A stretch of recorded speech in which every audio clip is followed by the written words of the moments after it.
네, 안녕하십니까. 신한은행 부동산투자자문센터 김성현 팀장입니다.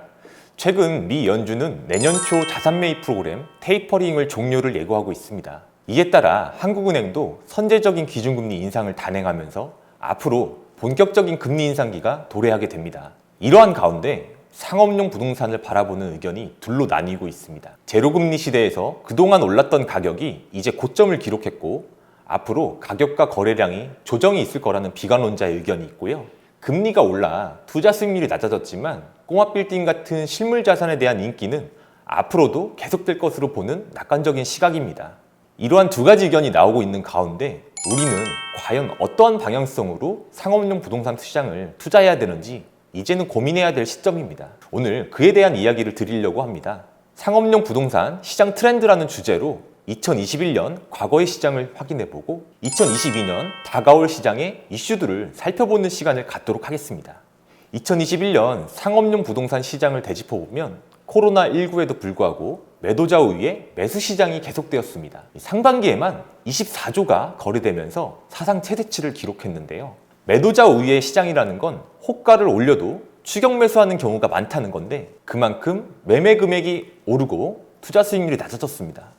그럼에도 매수가 계속되었던 건 2%대의 낮은 대출 비용이 영향을 미쳤습니다. 상업용 부동산은 주택시장과 다르게 규제나 세부담 중과에서 자유롭고요. 무엇보다 레버리지 투자가 용이한 실물 자산이라는 장점이 있습니다. 고객들께서는 시장의 우량 매물들을 기다리시는데요. 과거에는 30억에서 50억대의 물건들이 시장에 드물었는데 최근에는 매물들을 보면 금액대를 높여 100억 이상에서도 무장 매물이 극히 소량이 공급되고 있는 상황입니다.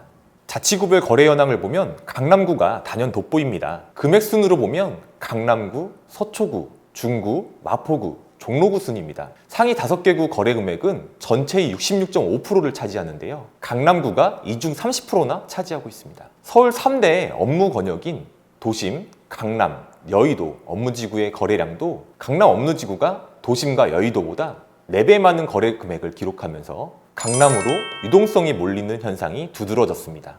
그러면 용도 지역별로 각 자치구의 평당 가격은 얼마나 될까요?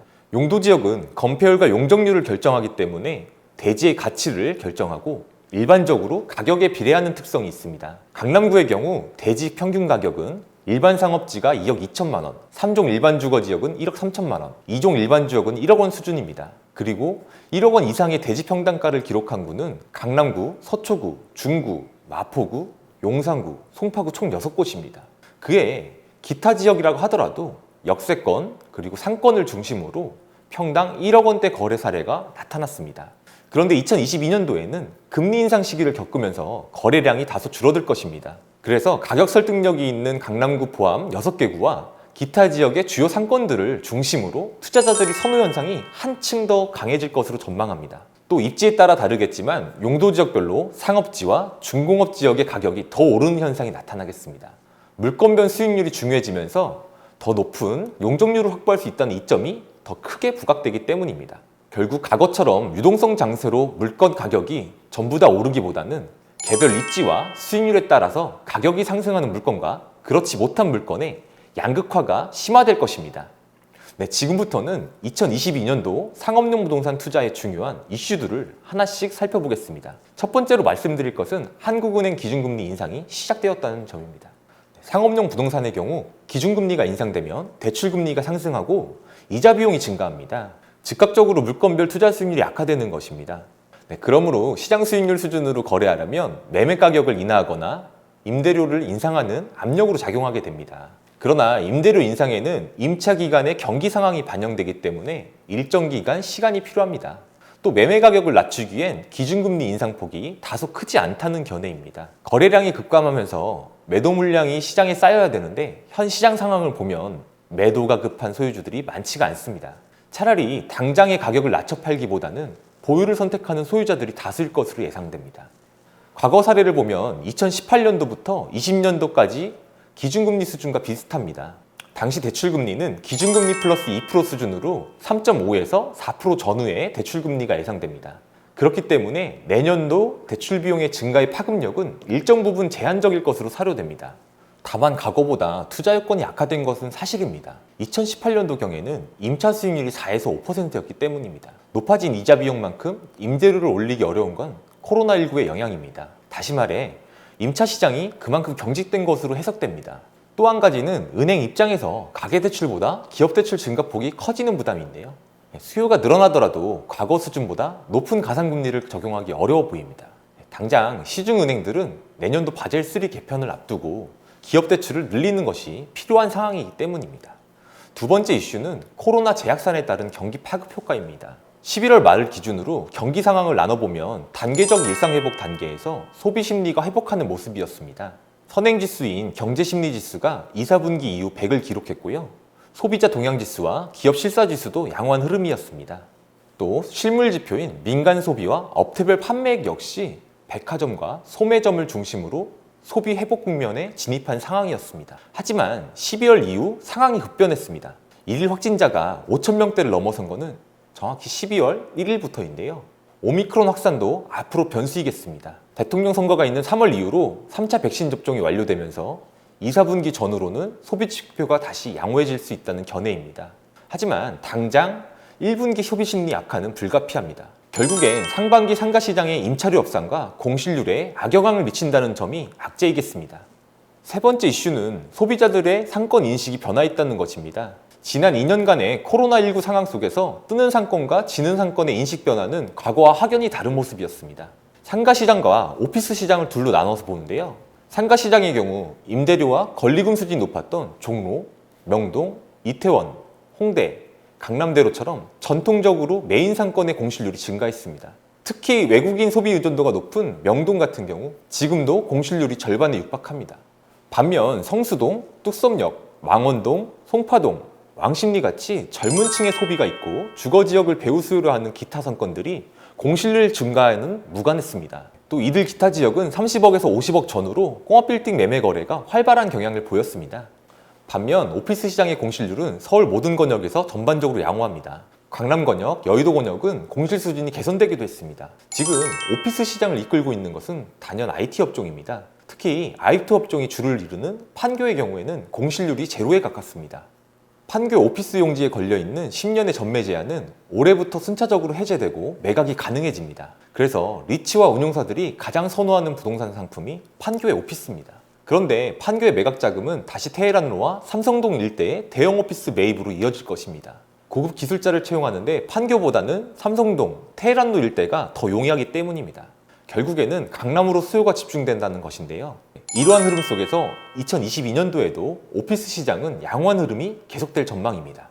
네 번째 이슈는 대출 이자보다 낮은 수준의 임차 수익률입니다. 지난 3분기 기록치를 연이율로 환산해보면 오피스 3.2%, 중대형 상가 1.92%, 소규모 상가 1.28% 수준입니다. 시설자금 대출 금리가 11월에는 2.96% 수준인데요.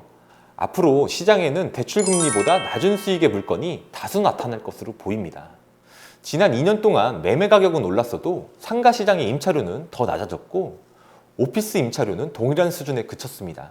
앞으로 임차료 인상을 예상해보면 전반적으로 양호한 오피스 시장에서 임대료 인상이 먼저 선행되고 경기 영향이 큰 상가 시장은 전반적으로 늦춰지거나 동결될 가능성이 높겠습니다. 이런 시장 상황에서 수익률 개선을 목적으로 하는 리모델링이나 대수선을 추진하는 소유주가 증가할 것입니다. 한국건설산업연구원의 발표에 따르면 리모델링과 대수선은 총 시장 규모가 30조 원 수준인데요. 연간 3.8%의 성장이 예상됩니다. 예를 들면 주택 부분은 용도 변경하고 기존에 없던 승강기를 설치하거나 건물 외벽을 개선하는 것으로 임차 수익률을 높일 수 있습니다. 또 강남권을 중심으로 신축급 리모델링을 진행하는 경우도 많아지겠는데요. 지금의 서울시 조례보다 초과 용적률로 지어진 건물이라면 이때는 신축보다 리모델링을 검토하는 것이 유리합니다. 신축을 하면 건물 연면적이 오히려 줄어들기 때문입니다.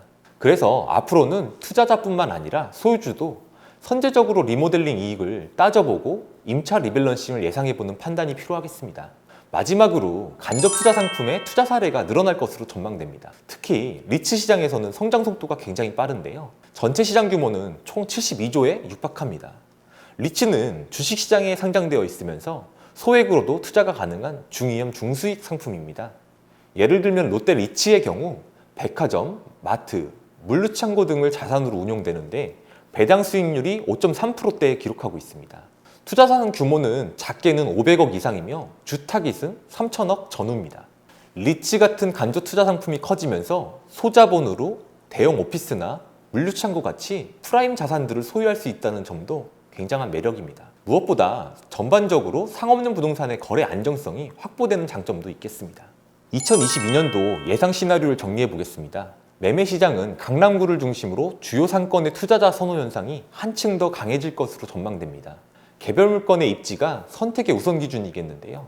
용도 지역별로 상업지와 중공업 지역의 가격은 더 오르는 현상이 나타나겠습니다. 물건별로 수익률이 중요해지는데요. 높은 용적률을 확보할 수 있다는 이점이 더 크게 부각되기 때문입니다. 결국 앞으로는 모든 물건의 가격이 올랐던 과거와는 다릅니다. 개별 입지와 수익률에 따라서 가격이 상승하는 물건과 그렇지 못한 물건이 나타납니다. 양극화가 심해진다는 것이죠. 거래량은 금리 인상기를 겪으면서 과거보다 감소세가 예상됩니다. 매매 가격이 고점이라는 부담도 있고요. 악화된 투자 수익률이 당장 회복하기는 어렵기 때문입니다. 그렇지만 투자자 수요는 감소하지 않고 우량 매물의 시장 경쟁률이 높아지면서 매수 난이도만 높아지는 현상이 나타나겠습니다. 강남에서는 100억 전후의 금액대도 우량 물건이 희소해지는 상황입니다. 망원동, 연남동, 송파동 같이 기타 상권의 경우 30억에서 70억대 거래가 몰리고 성수동 일대는 여전히 투자 수요가 많겠습니다.